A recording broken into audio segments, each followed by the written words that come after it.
Cela n'a pourtant pas empêché la République populaire démocratique de Corée de procéder à un nouveau test de missile. Selon des responsables militaires sud-coréens, les autorités de Pyongyang auraient fait tirer plusieurs missiles sol-navire. Les missiles ont parcouru environ 200 km et sont montés à une altitude de 2 km avant de terminer dans les eaux au large de la côte est de la péninsule coréenne. Il semble qu'ils essaient de montrer leurs différents types de missiles et leur capacité à frapper avec précision un vaisseau pour exprimer leur opposition à l'exercice militaire conjoint dirigé par le groupe aéronaval américain. Ils tentent probablement de reprendre en main leurs relations avec la Corée du Sud et les États-Unis. Le Japon, de son côté, garde aussi un œil sur la situation. Il faut dire que de précédents lancements de missiles menés par Pyongyang ont déjà menacé Tokyo.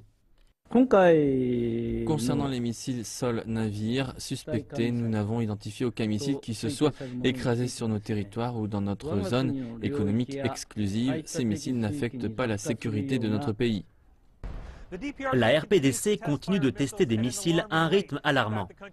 Le pays a déjà effectué 4 lancements de missiles au cours du seul dernier mois depuis que le président sud-coréen Moon Jae-in a pris ses fonctions en mai.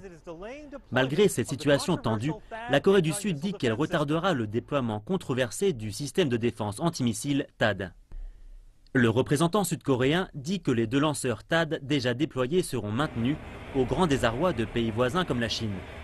Mais 4 autres lanceurs prêts à être installés devront attendre qu'une évaluation environnementale complète soit réalisée. Nous prévoyons de procéder à des évaluations appropriées des répercussions environnementales du THAAD en rapport avec les ministères concernés. Les médias d'État en RPDC n'ont pas encore mentionné le lancement de missiles de jeudi. Mais le pays avait récemment déclaré vouloir continuer son programme nucléaire et balistique sans perdre de temps.